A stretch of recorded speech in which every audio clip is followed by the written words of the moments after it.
Lucie a 9 ans. Elle est joyeuse et pleine d'énergie. Avec ses 3 meilleures copines, elle forme un groupe inséparable à l'école Saint-Martin. Clarisse et Sophie sont en CM1 bleu, alors que Lucie et Fleur, elles, sont en CM1 rouge. Mais sitôt la classe terminée, les 4 petites filles se réunissent toujours à la récréation. Il arrive parfois que le papa de Lucie les appelle les 4 chippies. Cela déplaît à Lucie. Elle n'aime pas la moquerie, même quand elle est faite sans méchanceté, et c'est bien l'une des seules raisons pour laquelle elle peut se mettre en colère. Et si ça arrive, c'est terrible, mieux vaut éviter de se trouver sur son passage. Comme chaque matin, en arrivant à l'école, Lucie retrouve les autres chippies. Ah non, il ne faut pas les appeler comme ça, notre demoiselle risquerait de se mettre en colère. Elle retrouve donc Clarisse et Sophie. Fleur n'est pas encore là, elle arrive toujours au dernier moment, juste quand la cloche sonne. Comme d'habitude ce lundi matin, les copines se racontent leur week-end. Clarisse commence. C'était super, je suis allée chez ma grand-mère. Elle m'a donné mon cadeau d'anniversaire, un coffret d'artiste pour faire de l'aquarelle. C'est vrai que Clarisse a un beau talent d'artiste. Lucie, elle, n'a pas beaucoup de choses à raconter. Ce week-end, elle a rangé la chambre du grenier avec sa maman. C'est là qu'elle s'installera quand le petit frère ou la petite sœur arrivera au mois de septembre prochain. Pendant ce temps, Timothée et son papa nettoyaient le jardin en ce début de printemps. Dimanche, elle est allée à la messe, comme d'habitude, avec ses parents et Timothée. Mais là aussi, rien de très extraordinaire. Mais comme elle veut quand même dire quelque chose d'intéressant, elle raconte la promenade familiale du dimanche après-midi, en rajoutant un peu. Avec papa, maman et Tim, on est allé marcher en forêt. On a vu plein d'animaux, des sangliers, des chevreuils et même un cerf. En réalité, Lucie n'avait jamais vu de cerf de sa vie, sauf une fois dans un zoo. Hier, elle n'avait pas vu de sanglier non plus. C'est Timothée qui avait dit qu'il en avait vu un, mais le reste de la famille avait du mal à le croire. Par contre, effectivement, ils avaient croisé 2 chevreuils qui avaient traversé le chemin juste devant eux. Les copines semblent ne pas vraiment s'intéresser à ces soi-disant animaux, et Sophie commence à parler de l'anniversaire de sa cousine. Mais Clarisse change de sujet de manière inattendue. Dis donc, Lucie, j'ai l'impression que Timothée a changé ces jours-ci. Avant, il ne s'intéressait qu'au foot et il se moquait toujours de nous. Mais depuis quelques jours, on a l'impression qu'il est devenu gentil. Alors là, c'était la catastrophe. Non seulement les copines ne s'étaient pas intéressées à ces histoires de sangliers et de cerfs, mais voilà qu'elle lui parle de son grand frère. Et Lucie n'a pas du tout envie qu'on parle de lui. Parce que le pire, c'est que Clarisse a parfaitement raison. Depuis quelques jours, Timothée est devenu étonnamment gentil. En réalité, avant, il n'était pas vraiment insupportable, simplement il aimait bien embêter sa petite sœur de temps en temps, et même parfois se moquer d'elle. Mais il faut bien le reconnaître, Timothée est transformé. Dimanche, de mémoire de Lucie, c'est la première fois qu'il a desservi le repas sans qu'on lui rappelle que c'était son tour. Il faut ajouter à cela que Timothée s'est tenu d'une manière exemplaire à la messe dimanche, ce qui n'est pas dans ses habitudes. De plus, il n'a pas joué, durant la promenade, à tirer sur Lucie avec son arc et ses flèches comme un chef indien. Il a aidé son papa toute l'après-midi au jardin sans jamais se plaindre. Et maintenant, Timothée commence à se montrer gentil avec les copines de Lucie, ce qui est vraiment le comble. Lucie aurait pu être heureuse de cet inexplicable changement de son grand frère, mais bizarrement, elle n'est pas contente du tout. Un jour, sa maman lui avait dit, avec beaucoup de délicatesse, qu'il ne fallait pas donner de place dans son cœur à la jalousie. Oui, c'est bien cela en réalité, et Lucie s'en rend bien compte. Elle est profondément jalouse de Timothée. Contrairement à son frère, Lucie est depuis toujours une fille presque exemplaire à la maison. À part lorsqu'elle se met en colère, elle fait exactement ce que ses parents lui demandent sans qu'on ait besoin de le lui rappeler. Sa chambre est impeccablement rangée et elle s'efforce d'être constamment gentille et serviable. Mais ça, il n'y a personne pour le remarquer. Et maintenant que Timothée se montre gentil, tout le monde en parle. Alors que le cœur de Lucie bouillonne ainsi, la cloche sonne. Sans surprise, Fleur arrive en courant à la dernière minute.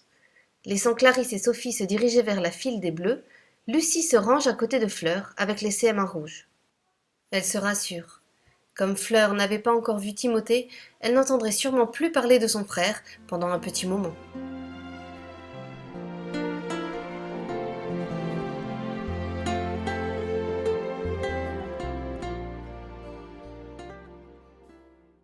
Pendant que Timothée et Juliette sont au catéchisme le lundi après l'école, Lucie va faire ses devoirs chez Clarisse. Cela l'arrange bien, parce que son amie est très forte et qu'elle peut l'aider.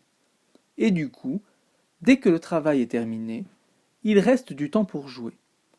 Après avoir fini leurs devoirs, Clarisse propose à Lucie d'ouvrir le cadeau que lui ont offert ses grands-parents pour son anniversaire, un puzzle de 500 pièces qui représente le Mont Saint-Michel. Habituellement, Lucie n'aime pas beaucoup faire des puzzles, mais avec Clarisse, c'est beaucoup plus intéressant. En cherchant le quatrième coin parmi tous les morceaux étalés sur la table, Clarisse demande. Luce, tu n'as pas répondu à mes questions ce matin. Tu ne trouves pas que Tim a changé? D'ailleurs, tu as vu, quand nous sommes montés dans la voiture tout à l'heure, il a laissé sa place devant à Juliette, alors que d'habitude il insiste toujours pour y aller. Ah zut alors! Lucie avait oublié cette histoire. Pourquoi Clarisse lui reparle-t-elle de ça? Elle ne voudrait pas s'occuper de trouver ce quatrième coin plutôt? C'est vrai que les 4 enfants ont l'habitude de partir ensemble tous les lundis soirs avec Madame Cochard, la maman de Clarisse et Juliette. Et les trajets ne sont pas toujours très calmes. Après avoir hésité quelques secondes, Lucie répond franchement. Oui, il y a un truc bizarre, je sais pas ce qui arrive, mais franchement, j'en ai marre qu'on s'intéresse que à Tim, alors que moi, j'ai l'impression que tout le monde s'en fiche. Mais non, Luce, tu sais que t'es ma meilleure copine à égalité avec Fleur et Sophie, mais d'ailleurs, elles aussi, elles ont dit que Tim avait changé. Exaspérée, Lucie se tait. Mais le temps lui semble bien long avant que sa maman n'arrive avec Timothée pour rentrer à la maison. Dès que Lucie entend la voiture, elle prépare ses affaires pour partir bien vite. Elle sent bien que la colère est en train de monter. C'est comme si son cœur était en 1000 morceaux, encore plus dérangés que ceux du puzzle étalés sur la table. En arrivant à la maison, Timothée monte rapidement dans sa chambre. Comme il était au catéchisme, il doit encore faire ses devoirs pendant que maman prépare le repas. Cette dernière se tourne vers sa fille. Luce, peux-tu aller au garage chercher une brique de lait pour la purée, s'il te plaît? Et là, patatras, c'est le tonnerre, l'ouragan, le cataclysme, la bombe atomique. Sans que ni maman ni Timothée ne l'aient vu venir, la colère de Lucie explose. Pourquoi moi? J'en ai marre! Il aurait très bien pu faire Tim. Tout le monde dit qu'il est sympa, gentil et tout. N'empêche que, est-ce que c'est à lui qu'on demande les services? Non, c'est à moi. Tim, il est à l'aise dans sa chambre et tout le monde le laisse tranquille et dit qu'il est super, alors que moi, tout le monde s'en fiche. C'est comme si j'existais pas. En disant, ou plutôt en criant cela, si fort d'ailleurs qu'on ne comprenait pas tous les mots, Lucie jette violemment son cartable dans l'entrée et va s'asseoir au fond du canapé, visage fermé et bras croisés dans la position de boudeuse qu'elle adopte fréquemment après une colère. D'habitude, c'est le moment où Timothée en profite pour sortir une petite phrase moqueuse du genre « Calme-toi, Luce, moi, je dois faire mon travail, je ne peux pas tout faire. » Mais aujourd'hui, Timothée s'abstient et monte calmement dans sa chambre. En général, maman attend que l'orage soit passé avant d'essayer d'entamer une discussion. Mais là, elle comprend vite qu'aujourd'hui, il y a quelque chose de particulier. Ce n'est pas la colère habituelle. Le signe le plus évident, ce sont les 2 petites larmes qui coulent sur les joues de Lucie. Sans dire un mot, maman est allée chercher la brique de lait et Lucie, après être restée un moment dans le canapé, va s'enfermer dans sa chambre. En fait, elle s'en veut de n'avoir pas su résister à la colère.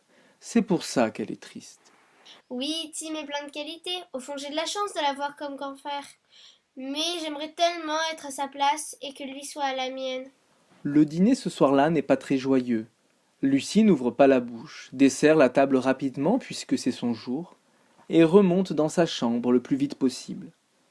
Du coin de l'œil, elle aperçoit l'image de Jésus miséricordieux au milieu de son coin prière. Elle a l'impression que Jésus lui sourit à elle, mais elle ne veut pas de ce sourire. À quoi ça sert que tu me souris? Tout le monde s'en fiche de moi.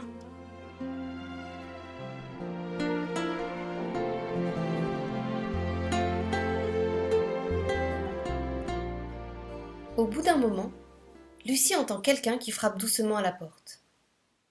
C'est sûrement maman. Elle ne répond pas. 30 secondes plus tard, de nouveau. Toc toc toc, accompagné d'une voix. Lucie? C'est la voix de papa. Tout à son chagrin, elle n'avait pas entendu qu'il était arrivé. Entre ses dents, elle laisse sortir un oui, tout juste suffisant pour qu'il puisse être entendu à l'extérieur. Mais en le disant, elle prend bien garde de se retourner sur son lit pour tourner le dos à la porte. Elle entend son père s'approcher. Bonsoir, ma chérie. Mais Lucie n'émet qu'un faible grognement inaudible et tourne son visage pour ne pas recevoir le bisou que papa voulait déposer sur sa joue. Il n'insiste pas et s'assoit sur le bord du lit. Il lui dit d'une voix toute douce. Maman m'a dit que c'était la tempête ce soir. Lucie ne répond toujours pas, mais dans ces moments-là, la présence de papa a presque un pouvoir magique. Déjà, elle sent que la paix est en train de revenir. Papa, c'est le contraire de Lucie. Personne ne l'a jamais vu en colère. Papy et mamie disent que ça lui arrivait quand il était petit, mais Lucie ne peut même pas l'imaginer. Partout où il va, papa apporte une paix qui est contagieuse. Mais pour l'instant, Lucie ne veut pas de cette paix. Sinon, ça va recommencer comme avant. Timothée sera toujours le chouchou et Lucie la petite sœur de Tim à laquelle personne ne s'intéresse. Elle essaie de se remettre en colère. J'en ai marre, c'est toujours Tim. Moi, tout le monde s'en fiche, personne ne m'aime. Lucie s'attendait à une réponse bête de papa, du genre « Mais si, je t'aime » ou peut-être un gros bisou qu'elle aurait encore évité. Mais papa ne répond rien. Lucie se retourne pour regarder papa assis à côté d'elle. Elle s'aperçoit qu'il regarde devant lui. Est-ce que c'est vers Jésus miséricordieux qu'il regarde? Ou est-ce qu'il regarde simplement devant lui? Il semble absorbé dans ses pensées ou peut-être ses prières. Lucie continue plus calmement. J'en ai assez. Même mes copines n'arrêtent pas de parler de Timothée, de dire qu'il a changé. J'avoue, depuis quelques jours, il est tout gentil. Et je sais pas pourquoi. Moi, j'aimerais bien être comme lui et que tout le monde me trouve bien, mais je sais pas comment il fait. Cette fois-ci, papa fait un grand sourire et lui tend des bras qu'elle ne refuse pas. C'est si bon, un câlin de papa. Après un moment, papa ouvre enfin la bouche. Est-ce que tu te rappelles l'histoire des deux fils dans l'Évangile? Lucie a beau avoir été à la messe tous les dimanches depuis sa naissance, et même avant, faire le catéchisme depuis 2 ans, elle n'a jamais vraiment réussi à retenir les histoires de la Bible. Et de toute façon, même si elle la connaissait, elle répondrait non pour que papa lui raconte à nouveau. Ce sont deux frères. Le plus jeune a quitté la maison, a dépensé tout l'argent de son père. Il s'est retrouvé dans une situation catastrophique, au point qu'il a fini par se dire qu'il fallait qu'il retourne chez son père pour lui demander pardon. Il était à peu près sûr que son père ne lui pardonnerait pas, mais il espérait qu'il le prenne au moins comme serviteur. Mais quand il est arrivé, son père lui a pardonné et lui a fait une grande fête. Tu imagines ce qui s'est passé dans le cœur de ce jeune fils? Il a dû être tellement heureux que son père lui ait pardonné. Papa continue. Mais il y avait aussi le frère aîné. Lui, quand il a vu la fête que son père avait organisée en l'honneur de son petit frère, il était furieux et profondément jaloux, au point qu'il n'a pas voulu entrer dans la maison. Son père a été obligé de venir le chercher. Mais même avec ça, le grand frère ne voulait pas venir. Oui, je me souviens maintenant. Cette histoire nous apprend que nous ne devons pas avoir peur de demander pardon à Dieu. Tu crois que je dois lui demander pardon pour mes colères? Non, ce n'est pas ça. Même si Tim est ton grand frère, je crois que c'est toi qui ressembles le plus au frère aîné. Pourquoi? Tim n'est pas parti de la maison et n'a pas dépensé tout votre argent. C'est vrai, mais vous êtes très différents tous les deux, et ta maman et moi, nous vous aimons l'un et l'autre d'une manière unique. Toi, tu es une grande fille sérieuse et consciencieuse. Tu cherches toujours à nous faire plaisir très discrètement. Tim a d'autres qualités. Cette phrase supprime les dernières traces de la colère de Lucie. C'est la première fois qu'elle entend l'un de ses parents lui dire aussi clairement le bien qu'il pense d'elle. C'est pour ça que je dis que tu ressembles un peu au fils aîné. Tu as un peu plus de mal à te réjouir de la joie que Tim répand autour de lui. Lucie ne comprend pas. Mais Tim n'est pas le mauvais fils. Au contraire, ce qui est agaçant, c'est qu'on a l'impression qu'il fait que des choses bien. Papa rigole. Tu te rends compte de ce que tu dis? Tim ne fait que des choses bien. C'est bien la première fois que tu dis ça. Lucie se rend compte qu'effectivement, d'habitude, elle sait très bien voir les défauts de son frère. Mais depuis quelques jours, tu vois bien, on dirait que Dieu a changé son cœur et que d'un seul coup, il est devenu le fils parfait. C'est possible que Dieu soit venu toucher son cœur. Lui seul le sait. Mais ça ne fait pas de lui un garçon parfait. Il essaie juste de se laisser guider par l'Esprit de Dieu. Si papa avait voulu éteindre la jalousie de Lucie, ce n'était certainement pas ce qu'il aurait fallu dire. Non seulement Tim avait beaucoup plus de qualités que Lucie, c'est du moins ce qu'elle pensait, mais en plus, Dieu s'intéressait plus à son frère. Après un moment, elle demande. Papa, est-ce que tu penses que Dieu aime Timothée plus que moi? Est-ce que tu ne penses pas que Dieu m'a oublié? Non, Luce, Dieu est comme tes parents, mais en beaucoup mieux. Il aime chacun de ses enfants d'un amour infini et particulier. Toi aussi, tu peux le rencontrer à ta manière et te laisser guider par lui. Comment ça? Comment est-ce que je peux entendre l'Esprit de Dieu me parler? Papa pointe son index au niveau du cœur de Lucie.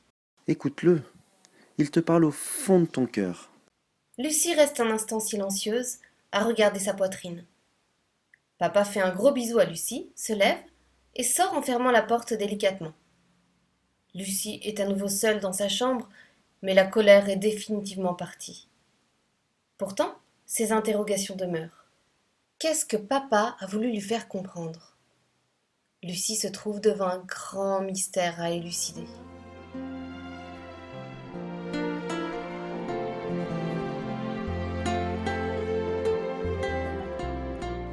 Écoute-le, il parle au fond de ton cœur.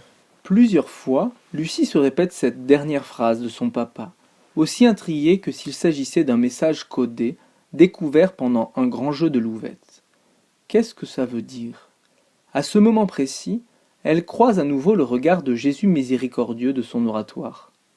Cette fois-ci, elle accueille son sourire. Elle se demande même si ce n'est pas l'Esprit de Dieu qui lui a dit cette phrase en passant par la bouche de papa. Le lendemain, à l'école, elle ne parle plus trop de Tim. D'ailleurs, lors de la partie de foot avant le début des classes, certains joueurs de l'équipe des Bleus, dont Basile, ont commencé à se mettre en colère contre Tim qui n'a pas réussi à arrêter un penalty.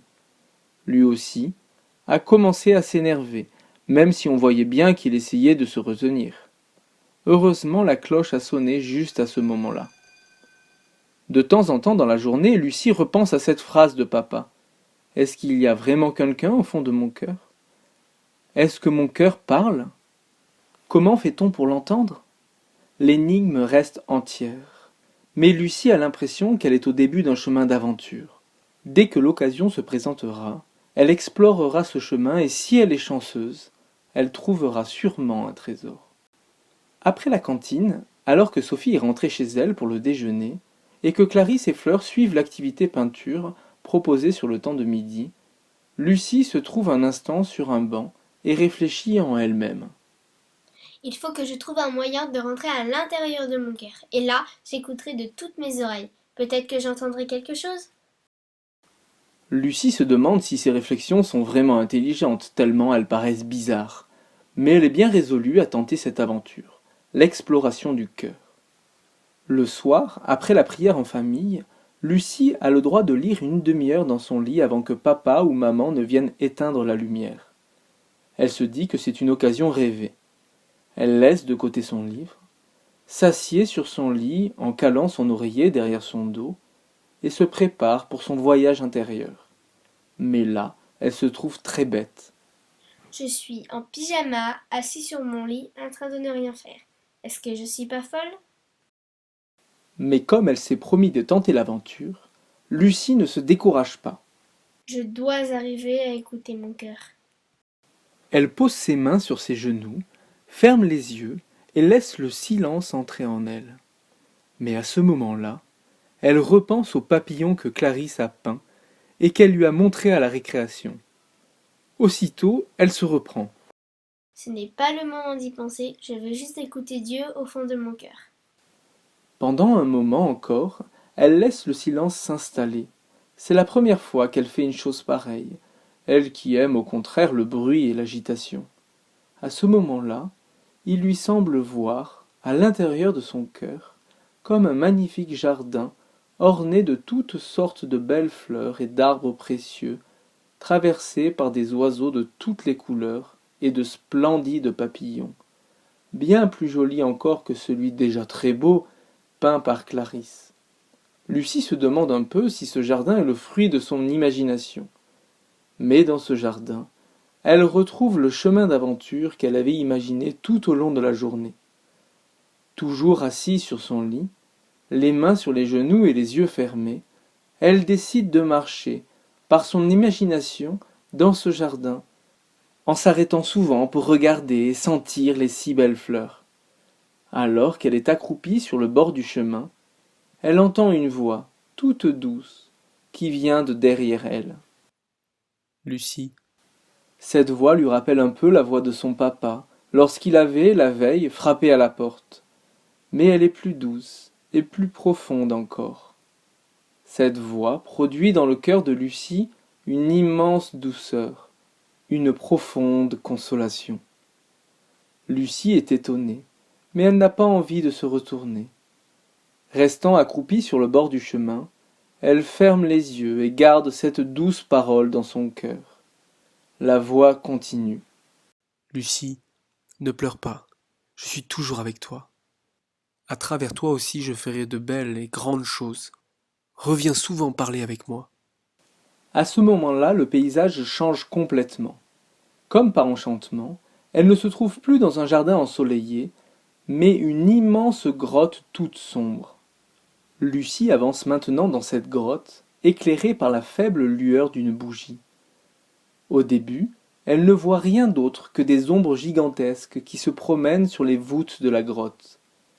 Mais un petit reflet, puis un autre, signale à Lucie qu'elle se rapproche de quelque chose qui brille. Peu à peu, ces petits reflets deviennent 1000 étincelles qui s'allument et s'éteignent dans la nuit. Enfin, elle découvre un immense trésor, des quantités d'or, d'argent et de pierres précieuses, des caisses entières de bijoux et d'objets de grande valeur, éclairés maintenant par une grande lumière, comme si la petite bougie de Lucie avait allumé 1000 chandelles. Lucie n'en revient pas. Elle n'a jamais vu ni imaginé pareille chose. Mais qu'est-ce donc que ce trésor? À nouveau, elle entend derrière elle cette même voix. Lucie, ton nom veut dire lumière, et ce trésor, c'est toute ta vie. Si tu continues à venir m'écouter au fond de ton cœur, c'est toute ta vie qui deviendra une grande lumière. Pendant un moment, elle reste là, à le contempler et laisser résonner en elle ces paroles. Ne pleure pas, je suis toujours avec toi. Par toi aussi, je ferai de belles et grandes choses. Reviens souvent parler avec moi. Toute ta vie sera une grande lumière. Lucie sait très bien qu'elle est assise sur son lit. Mais elle sait très bien aussi que ce qu'elle a vu et entendu au fond de son cœur n'est pas que le produit de son imagination. Elle comprend ce que lui a dit son papa. Écoute-le, il te parle au fond de ton cœur.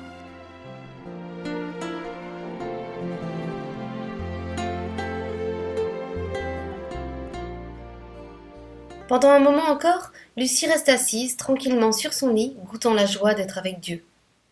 Elle a bien compris que Dieu lui avait parlé, ou plutôt que Dieu avait envoyé l'Esprit Saint, qui est venu faire résonner et parler son cœur. Au moment où Lucie ouvre les yeux, elle a l'impression de redécouvrir sa chambre, comme si c'était la première fois qu'elle la voyait. Un petit bruit se fait entendre. Toc toc toc. Oui. Papa passe la tête à travers la porte. Tu as terminé ta lecture? Avec un grand sourire, Lucie répond. Non, papa, j'ai écouté Dieu me parler dans mon cœur, c'était très beau. Le sourire de papa est presque aussi grand que celui de Lucie. C'est une très bonne chose, Malus. Garde-le bien avec toi. De ce jour-là, il est bien arrivé que Lucie s'énerve un peu ou continue à faire la chipie avec Fleur, Clarisse et Sophie. Mais le plus étonnant pour ceux qui la connaissent bien, c'est qu'il ne lui est plus jamais arrivé de faire des colères. Viens, Esprit de Dieu vivant, renouvelle tes enfants. Viens, Esprit Saint, nous brûler de ton feu. Dans nos cœurs répands tes dons, sur nos lèvres inspire un chant. Viens, Esprit Saint, viens transformer nos vies.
Donne-nous la charité pour aimer en vérité.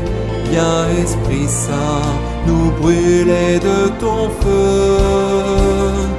Nous accueillons ta clarté pour grandir en liberté. Viens Esprit Saint, viens transformer nos vies. Esprit de lumière, Esprit créateur,